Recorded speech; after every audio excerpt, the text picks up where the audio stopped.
Hello everyone, Neve here, and today we are doing the Venus in Aries transit video. So our spread for this for this transit.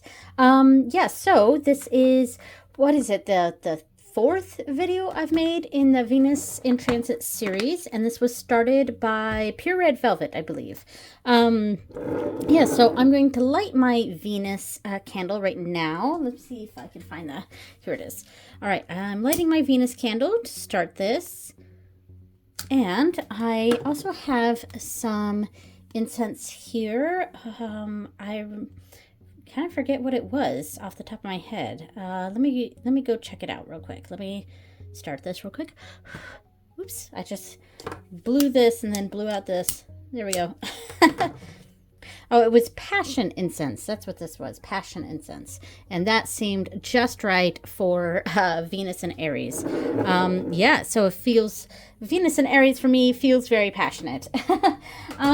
So I also have my brand new Mars Power Tarot. And this is actually the reason why this video, I'm filming it a little later than I wanted to, because I actually wanted to have this video up on the 9th, I believe, but now it's going to be a little later, and that's fine. And that's because I really I had ordered this deck, and I really wanted to wait until this deck came in to use this for my Venus in Transit. And I also really want to use the Dragon God Tarot here for the oracle part. So I'm going to pull one card from this as, just a general oracle going into this reading here. And the spread that I am using, I wrote it down over here. This is the Venus and Aries spread by Moon Mama Oracle, and I'll put it a screen grab of that up on the screen right now. And I will be recording that in my tarot journal here. Just finished putting in my solar eclipse reading, and now I've just decorated this. So here we go. Very cool. I like that. Camera's not really picking up the lighting here. It is very overcast today, so maybe I'll try to adjust the lighting a little bit in editing, but otherwise it might be a little dark. But yeah, so I will have two pictures here, one of the reading itself, either here or here, and the other one of the reading. So I'll have those here with sticker here or down here saying what decks I used, what the reading is. So anyway, so let's get this started. All right, so I'm going to take a few deep breaths.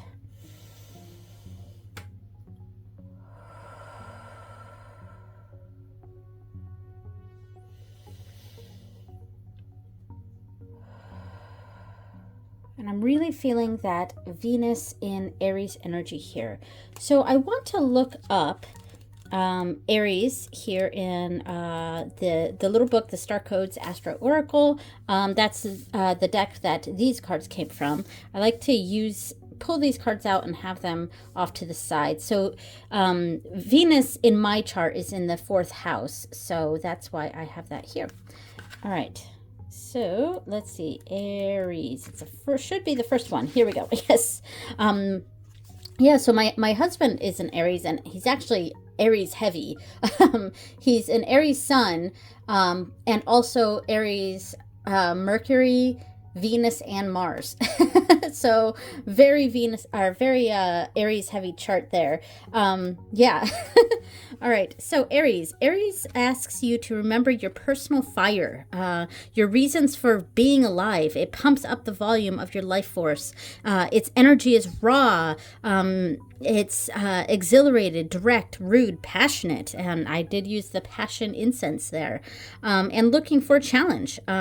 Use your wisdom to focus this raw power and give it a goal. Aries is the cardinal fire sign whose fresh, brash enthusiasm is symbolized by a headstrong ram. Of course, right here, the ram. It rules the head and imbues initiation, new beginnings, spontaneity, rebellion, and rebirth.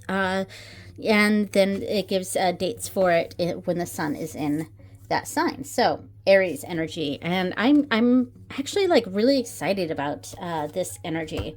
So I'm gonna pull one of the dragon cards here, Dragon God cards. And these are in Japanese, so I will be using the guidebook here, and I think there's not any English translation, so I will do the best of my ability to translate this. I am still, like, I've only been learning Japanese for a little over a year now. I think like 14 months officially, and maybe 15 now, but yeah, so I will do the best I can. I'm not anywhere near proficient. Yeah, I will be, I'm planning this year to take the JLPT, that's the Japanese Language Proficiency Test. I'm planning on taking that in December, and I'm taking the lowest test, so the N5. Yeah, and at that point, it will have been almost 2 years of me studying Japanese, so hopefully I'll be able to pass the lowest test, and then the next one after that will be the N4 that I will take the following year. So that's the plan. All right, so as we are in this Venus in Aries transit, what is the energy we need to cultivate here? All right. Wow. Okay, so we have, so it says Suiru, which basically means green dragon. And we can see a lot of the green around here. And down here, don't ask me to read this out loud, but essentially it means awakening one's true love, or awakening a true love. So awakening a passion. So yeah, I think that's actually very relevant for this reading here. So I'm going to put these to the side here, and we'll start with the main pull. And oh, I didn't show what it says in here, but like, you can if you can read Japanese, you can go ahead and read with the interpretation of that card. All right, so Mars power. Here we go.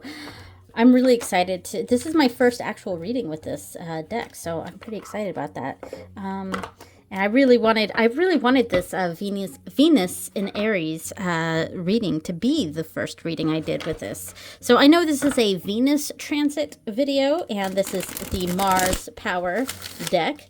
But the fact that it's in Aries, and Aries is ruled by Mars, yeah, I just really like that. So yeah, I do have a bit of an affinity for Aries. Like I said, my husband's has a very Aries heavy chart. Sun, Mercury, Venus, and Mars all in Aries. And I also like other fire signs. I really like Sagittarius, and I really like Leos. My youngest daughter is a Leo. Yeah, I think I get along with fire signs really well. Anyway, all right, let's do another shuffle here, and a little bit of overhand. These shuffle nicely. They're pretty thin, but they're still sturdy. I mean, they don't feel super flimsy or anything. And they got a nice bend to it. All right, so my energy, or your energy, because while this reading is technically for me, it's also for the collective. So, all right, so my energy, or our energy, as we enter this transit. All right, we have the Chariot. Oh, so a lot of forward momentum, and that's pretty good. Yeah, so I will be writing this down in my journal here. I'm going to put the entire interpretation on this side, and like I said, the pictures will be over here on this side. But yeah, so going into this transit with a lot of forward momentum, probably a lot of ideas, a lot of things moving us forward, and I do really want to show these cards here. I mean, that's pretty cool. I also, because this is a new deck, I kind of want to see what the book says. So let me find it here. Here we go. And it's a pretty short little white book, and I say little white book even though it's red, but it's a little red book. So I do want to see what this, what their interpretation is of this. So conquest belongs to the resolute. Victory is won through fierce determination as the ground trembles beneath sheer force of will. So a lot of force of will. Yeah, I would say there's a lot of passion going on right now. Like, there's determination. I think determination was a good one. So going into this transit with a lot of determination. All right, so what are my impulses during this transition? What are your impulses? What are our impulses during this transition? Knight of Cups. Okay, so that I find to be a very romantic card in general. The Knight of Cups is the hopeless romantic sort of energy. I'm going to move these up a little bit so that I can have enough room here for the next cards. Okay, so the Knight of Cups is a card. It's representing a lot of like almost rose-colored glasses sort of look at things, which is kind of how we could read this as a little bit of a challenge, not so much negative, but I think maybe we're coming into this, or I'm coming into this, with a lot of drive, a lot of determination, but maybe having a little bit of some rose-colored glasses going on, and not exactly seeing the red flags, because, if you're wearing rose-colored glasses, the red flags kind of disappear, So maybe that's sort of the energy that's going on here. Like, the impulses are to act on things without really thinking about how those things might affect things. There is a sort of romanticized impulse going on. So yeah, all right. So how will this affect my romantic life or my relationships? Because this spread really focuses a little bit on romantic life because it is a Venus spread. But I think of it more as like relationships in general. So how will this affect my relationship or relationships in general? All right, so Two of Pentacles. It's sort of a juggling act. Quite possibly, there's, I think, when we're talking about, like, for me, I do have a hard time maintaining friendships or relationships in general because, being an adult, there's so much going on. And I do have a lot of drive about things that I'm very excited about, but sometimes those things can come in the way of maintaining a relationship. And the Two of Pentacles is all about, like, balancing, kind of a juggling act of various things going on in our lives. So that's how, so kind of like that, prioritizing. So that's kind of where it has an effect on my relationships, whether that's my romantic relationship, like with my husband, or with its friendship relationships with other people. There is a bit of a balancing act of trying to figure out how to maintain those. And I'm going to put this over here so that we can still see it. How to maintain that balancing act. All right, so next one. How can I use this to have more fun? Because Aries is a fun sign. I actually think of Sagittarius as being more of the fun sign. But Aries does like to enjoy things, does like to have some enjoyment. I'm going to just do a little shuffle here. All right, so how might this, the drive that I'm feeling right now, the exuberance, the excitement, all of that, how is that, and my passion for things, but being blind to issues, and kind of doing a balancing act here of trying to balance everything and keep my relationships fresh and exciting and interesting. And how can I use this to have more fun? All right, so how can I use this to have more fun? Ooh, okay, the Eight of Swords. Well, I could read into that. We'll talk about some passion there. All right. So the Eight of Swords is often about being bound to things or feeling potentially trapped by our own limitations. Because the Eight of Swords is something that, like, there is an element of feeling trapped, but the typical depictions of it show that if the person in the card takes off their blindfold or they do an action on their own, they can see that there is a way out of it. There's a way out of whatever's making them feel stuck. And a lot of it is in the mind. And of course, we have a rather sexual image here of a woman or a female presenting person being consensually bound.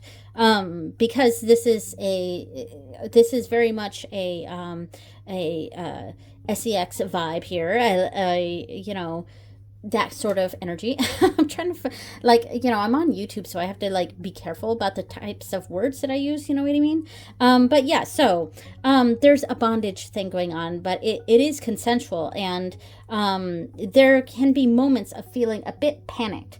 But we've got to understand that this is something that is something we can get out of. We have control. We do actually have control. So as far as how can we use this to have more fun with the Eight of Swords, it can sort of mean a sense of willingly putting ourselves in something that limits us. And initially that might make us feel limited or bound to something, but in fact we're in control the whole time, so we can enjoy those limitations.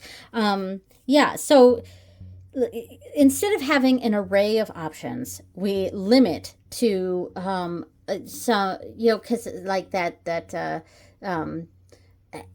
choice paralysis is kind of what I'm thinking of here, where we have too much going on. If we limit those things, if we, and get rid of some of the things that we think might be fun or interesting, but there's too much of it going on, it's too overwhelming. If we limit that, sometimes that doesn't necessarily mean that we're over limiting ourselves. Sometimes it's something that we need to do. We need to feel bound to certain things to really enjoy those things. That's what I think I'm trying to say here. But I'm sort of stumbling over my words here. But yeah, I think that's what I'm trying to say here. So the next one is, what should I get off of my chest? So what do I need to get off my chest? Or what do you need to get off your chest? What do we need to get off our chests? Let's go with this one. We have the King of Cups. Okay, so the King of Cups to me is a lot of controlled emotion. And the cup suit itself is very watery, of course, and very emotional, but the King of Cups has sort of mastered those emotions. He knows when to speak his mind and get emotional, and when to rein those things in and be logical and, trying to find my words there, but the King of Cups is really steady with that. In fact, sorry about my dog. She just started barking. But let's see what this book here says for the King of Cups. I kind of want to see what it says. Let's see. So, King of Cups. All right. It's actually a little hard for me to read this black on red here. I'm wearing my glasses too, and it's just a little hard for me to read. So, charisma and composure warrant their own merit. Charisma and composure. Yeah, so the King of Cups is very composed. He doesn't lose his ability to, his emotions don't control him. He controls his emotions. And then again we have that being in control element here.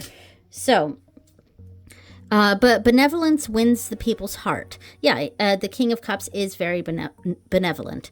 How better might this world be if war was eschewed for diplomacy, if cruelty was renounced in the name of compassion? So, yeah, I mean, there's this sense of being very composed and controlled, but at the same time having that compassion. So, what should I get off my chest? I think I'm really reading into this about appreciating those in our lives and appreciating what others are bringing to the table. And it's sort of a selflessness. There's a selflessness going on with the King of Cups. And I think it's not so much getting something off my chest or getting something off your chest or whatever, our chests. It's more of a, being more willing to praise others, being more willing to say, you know what, I really appreciate you. And I really appreciate what you bring to my life. And that's kind of what I'm seeing here. It's less so of a, I need to just get this off my chest, and more of a, like, I really need to show other people that I appreciate them. I appreciate what they bring to my life. So yeah, that's kind of how I'm reading that. All right, so the final card is the general guidance from my guides for Venus and Aries. So I'm going to just take a few deep breaths here because I am going to, this month, my guide, that my focus for this month is the goddess Rhiannon, which also happens to be one of my daughter's names. So I'm going to just kind of breathe a little bit and see what sort of message she might have for me for this Venus and Aries transit.